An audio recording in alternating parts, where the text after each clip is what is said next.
Hello friends, today we are going to discuss about the question which was asked in DRNB critical care exam, that is therapeutic drug monitoring. So therapeutic drug monitoring is defined as the measurement of the drug concentration at predicted interval to optimize the individual doses and monitoring drug toxicity.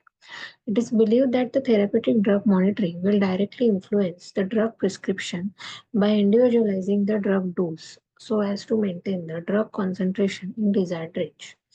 This will help to maximize the drug efficacy and improve the drug safety. As therapeutic drug monitoring is the expensive tool, its indication should be clearly crafted and the results carefully documented and interpreted. The most common indications for therapeutic drug monitoring are to diagnose drug toxicity when clinical symptoms are nonspecific, to predict adequate loading doses of the drug, to monitor plasma levels after dose adjustment and predict changes in the individual doses from the patient to patient, to monitor drug compliance and underdosing, and to diagnose failed therapy. Therapeutic drug monitoring in ICU. Therapeutic drug monitoring has specific relevance in patients who are critically ill. This is because altered pharmacokinetic of drugs in severely altered pathophysiological state. The various factors responsible for altered pharmacokinetic of drugs in critically ill patients are as follows. Hyperdynamic circulation leading to very high clearance of the drug. Altered fluid balance, altered plasma protein binding, and altered protein concentration, leading to changes in the volume distribution and the free drug level. Multiple organ dysfunction affecting drug metabolism and pre-existing comorbidities. In critical illness, the pharmacokinetic of the drug shows the large inter and the intra-individual variability. Since most of the drug dosages are formulated from their efficacy in healthy volunteer or non-critical patient, extrapolation of this dosing regimen are fraught with risk of underdosing. Underdosing subsequently leads to the treatment failure and emergence of multi-drug resistance among the microbes. Some intensive care unit patient also shows the phenomenon of augmented renal clearance, where creatinine clearance is more than 130, leading to the increased clearance of drug from the system and therapeutic drug level. This is particularly common in healthy trauma and septic patients. Augmented clearance is difficult to predict and not picked up by standard Cockcroft Gault in the MDRT, that is modification of the diet and renal disease equation, but present in 14% to 80% of patients. Hence, urinary creatinine clearance must be measured to pick this up from the 8 to 24 hours urine collection. On the opposite side, renal dysfunction is very common in ICU, and so is toxicity of accumulated drugs from the over exposure. The volume distribution in critical illness can go up from the intravenous fluid bolus and capillary leakage. Hydrophilic drugs like aminoglycoside, beta-lactam, teicoplanin can change the drug concentration from this altered volume distribution. Similarly, very protein bound drugs such as teicoplanin can produce higher free and the unbound drug fraction. Obesity is the another factor that determines distribution of lipid soluble drugs such as linezolid. Interpretation of therapeutic drug monitoring. For accurate analysis of TDM data, the patient's clinical status has to be taken into account. Uh, to do uh, to do an accurate therapeutic drug monitoring, the team must be informed in detail about the time of sample, the time of initiation of therapy, the time of last dose, because if sample is obtained before the drug distribution is complete, the level will be falsely high. The time of administration and the mode of administration, like bolus versus infusion, should be taken into account. Any factor which leads to changes in the drug absorption should also be kept in the mind. Except in the few situations, the sample are drawn at trough and not just before the next dose. So peak plasma concentration, that is Cmax, is helpful for certain antibiotics such as aminoglycoside. For antibiotics whose peak plasma concentration is to be measured, The therapeutic drug monitoring should be done 30 minutes after the end of infusion, and if given by bolus, therapeutic drug monitoring should be done 60 minutes after the bolus dose. In case of repeated drug administration, the steady state concentration is reached after 5 plasma half-life. So plasma concentration should be measured at this point. However, steady state concentration is reached earlier if loading dose has been given. For drugs such as amiodarone with long half-life, the therapeutic drug monitoring should be done earlier than the steady state concentration because there is a risk of toxicity at the initial dose regime. In cases the drug produces any active metabolite, therapeutic drug monitoring should encompass both drug and the metabolite. Now, the therapeutic drug monitoring for individual drug group. Antimicrobial general have different PKPD indices. They are as follows. The ratio of the Cmax upon minimum inhibitory concentration, the fraction of time that our unbound drug concentration remains over MIC over dosing interval, the area under concentration time curve during 24-hour period to MIC ratio. The now in most laboratory they uses limited sampling studies to predict area under curve instead of sampling blood every 15 minutes. Use of dosing software have replaced the complex normogram for drugs such as vancomycin. Therapeutic drug monitoring is important for this group of the drug to find out if drug concentration are reaching above MIC for desired period of time. MIC of the drugs determines the minimum concentration in the blood necessary to kill microbe growing in the culture. It is an important component of the PKPD of the antimicrobial, hence monitoring the drug level is of great significance.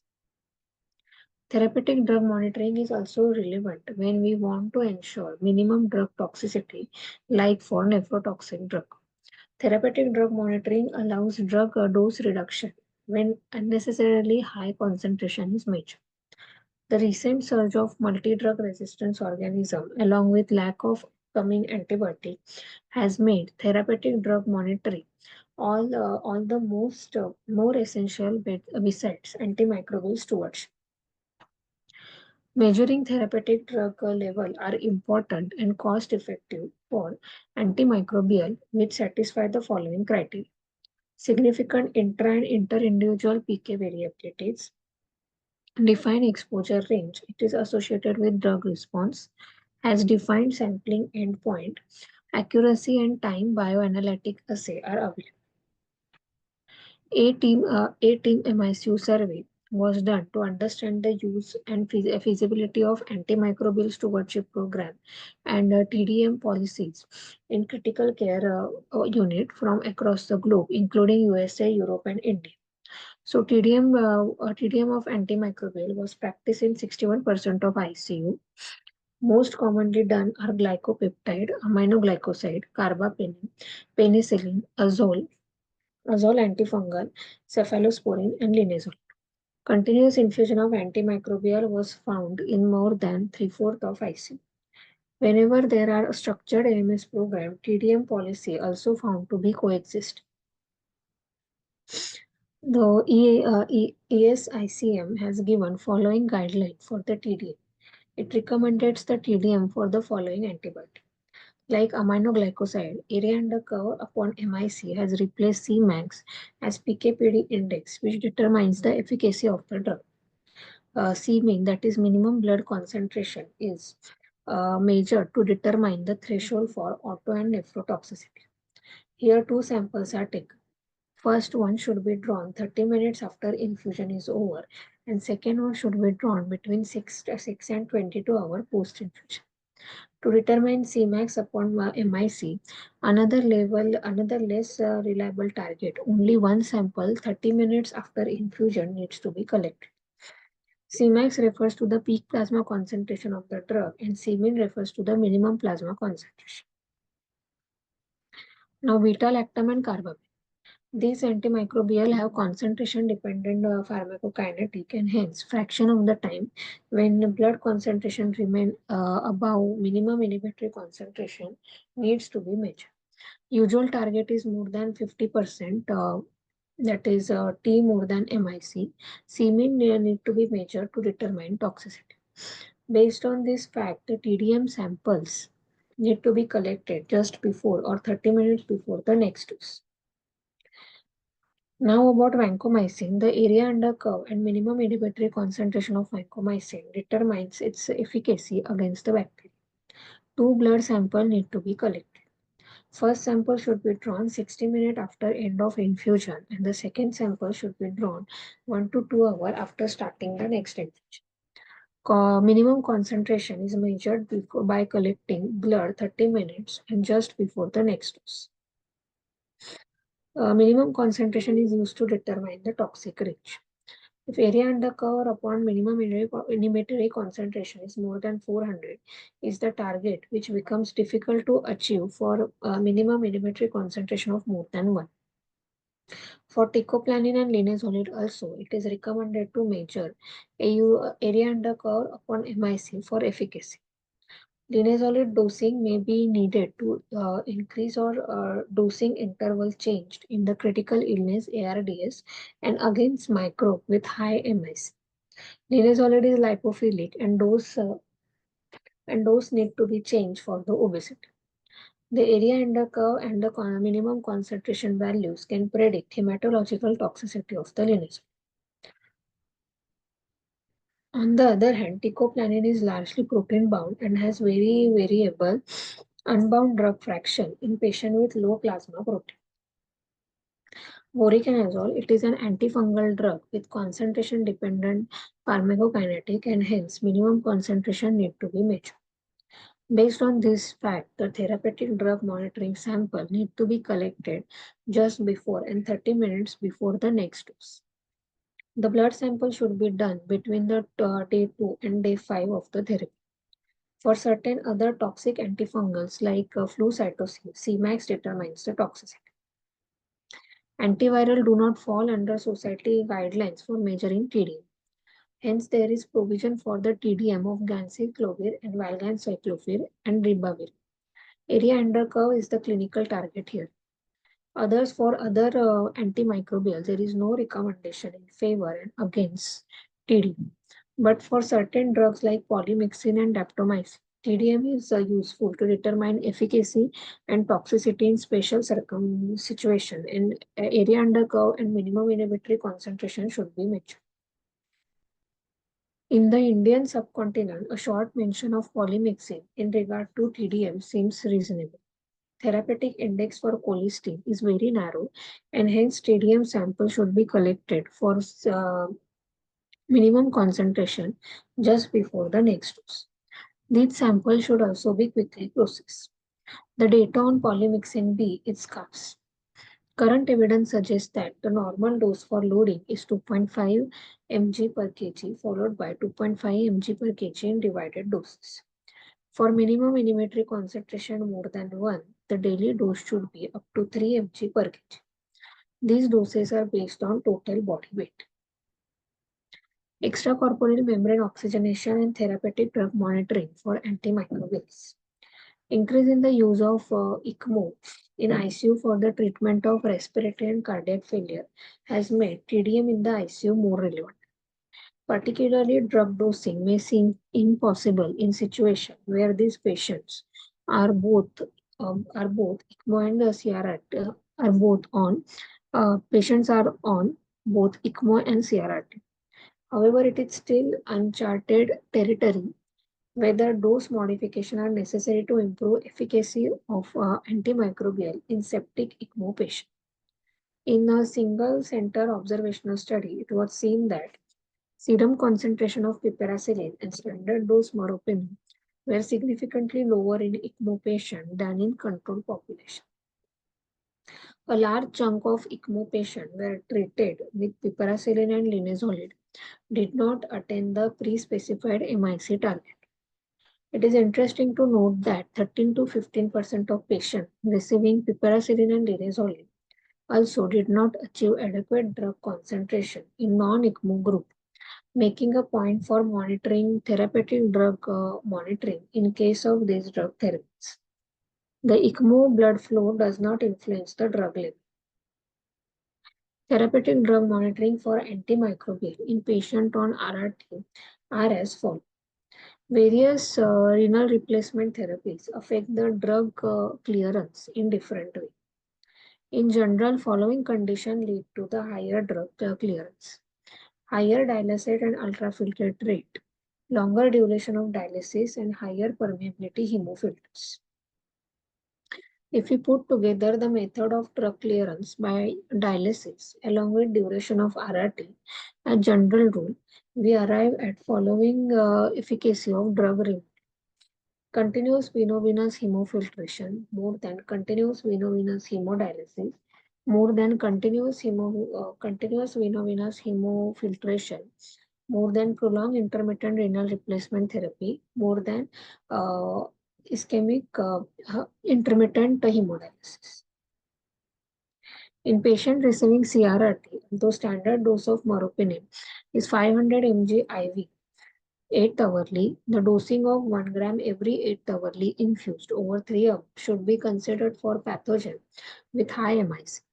Piperacillin tazobactam 4.5 gram every 8 hours in ICU patient receiving CVPH-DF has shown to attain target drug level for organism with MIC of less than 32. Prospective study of intensive care unit patient receiving CVVH and vancomycin therapy concluded that 500 to 750 mg every 12 hours would be adequate to achieve target trough level and serum vancomycin concentration should be closely monitored. Now, therapeutic drug monitoring for anticonvulsant medication.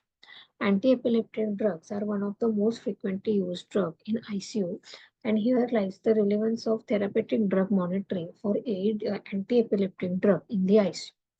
Therapeutic drug monitoring helps to improve the quality of care, help to check adherence, and increase safety, especially in ICU patients and patients who are on polypharmacy.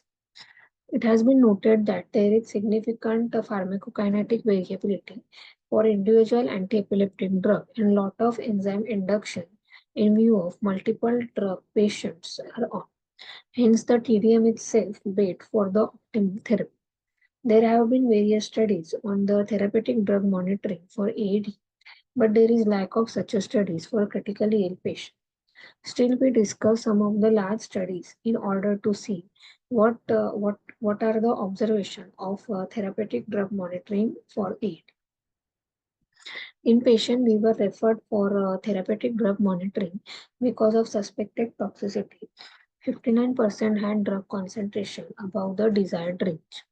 In another study for on therapeutic drug monitoring for valproate level, they chose to study the unbound fraction of valproate.